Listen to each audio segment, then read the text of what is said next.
Tapping your card at checkout lately? There's that painful split second before the total displays. Deep down, you already know. This is truly gonna hurt.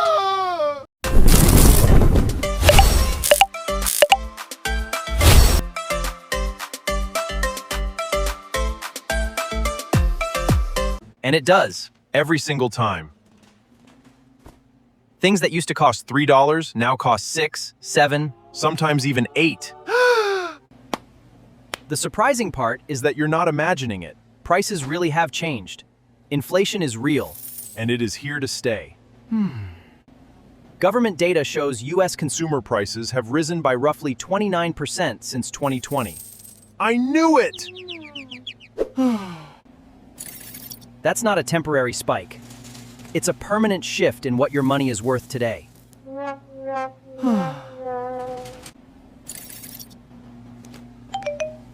Headlines say inflation is cooling, but prices remain stuck at those high levels. Your grocery bill hasn't gone down. Your monthly expenses haven't gone down.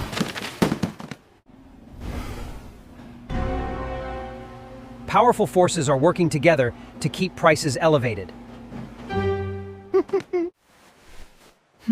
By the end of this video, you'll understand why prices probably aren't coming back down.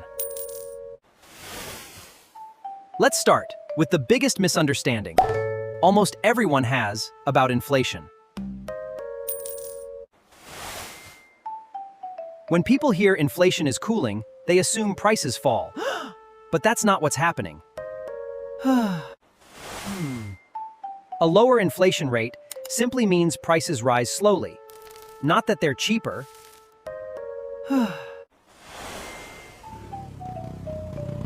Think of it like a car. Slowing down isn't the same as driving in reverse. Your grocery bill is still moving higher. It's just not increasing as fast as before.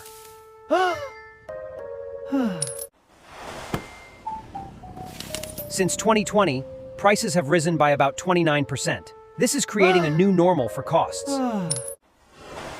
In 2020, essentials costing $500 now require over $640.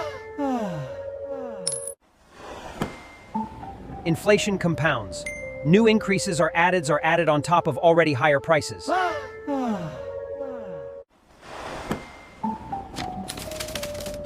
You're not just paying more once, you're paying more on top of more.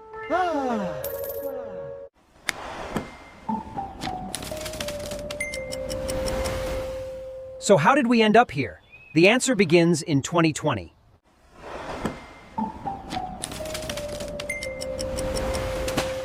The U.S. government Federal Reserve took extraordinary steps to keep it alive. The government injected more than $5 trillion into the economy through stimulus checks and business relief. The government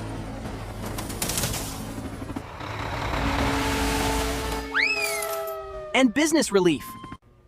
Our main goal was keeping businesses running, safeguarding jobs, and averting economic collapse. But there was a side effect. America's money supply expanded by roughly 40% in less than 2 years.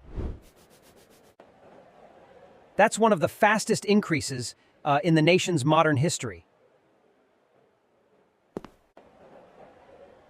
Basic economics teaches that when more money chases the same amount of goods, each dollar loses purchasing power. To put it differently, your funds purchase fewer items now. Simultaneously, countless citizens accumulated reserves, unable to use them throughout pandemic shutdowns.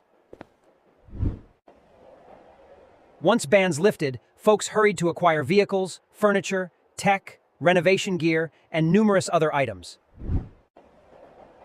Market needs skyrocketed, however, manufacturing plants, transport lines, and distributors found it impossible to cope.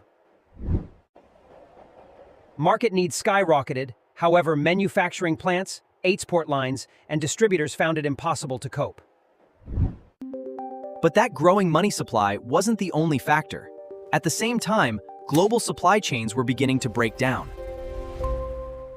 Factories across the world either shut down or operated at reduced capacity. This created widespread shortages and production delays.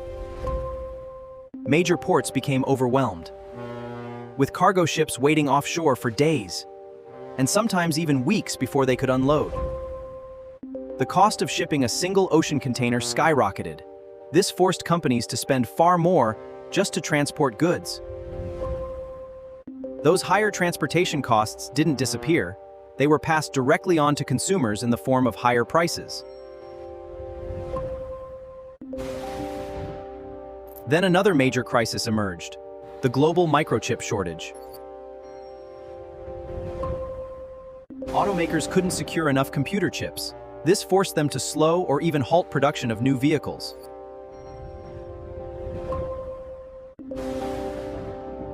With fewer new cars available, demand shifted to the used car market, driving used vehicle prices sharply higher. The crisis exposed an important truth. The world's just-in-time supply chains were incredibly efficient, but also remarkably fragile. To reduce future risks, many companies started moving production closer to home, instead of relying entirely on overseas factories. But manufacturing in the US, RIS, or nearby countries usually means higher labor costs and stricter regulations. So even after shipping delays eased, the cost of producing many goods stayed permanently higher. Here's the part most people never hear. Even after supply chains recovered, prices didn't return to where they were. One major reason is market concentration. In many industries, only a handful of companies control most of the market. Take the beef industry as an example. By 2026, the US cattle herd had fallen to its smallest level in about 75 years. At the same time, beef prices had risen dramatically. This put extra pressure on grocery bills across the country. When wholesale costs increased during the supply chain crisis, large companies raised their prices to protect profits. But when those costs later declined, supply chain crisis, many of those higher prices stayed in place. Instead of falling, economists often describe this as seller's inflation. This is when limited competition allows companies to maintain higher prices, long after the original cost pressures have eased. Major food and household brands realized consumers had gradually accepted higher prices, so there was little incentive to lower them again. It wasn't just grocery companies. Shipping firms and freight rail operators also reported record profits during the logistics crisis. Many of the same companies, citing supply chain disruptions, were also posting some of the strongest earnings in their history. That's not just inflation, it's the power of concentrated markets. Concentrated markets.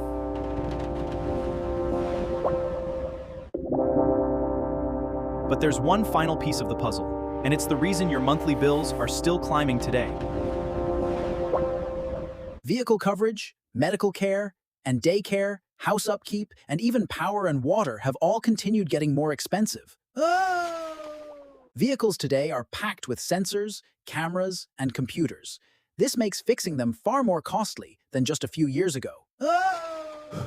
As repair costs increased, insurance premiums climbed too, reaching record highs for many American drivers.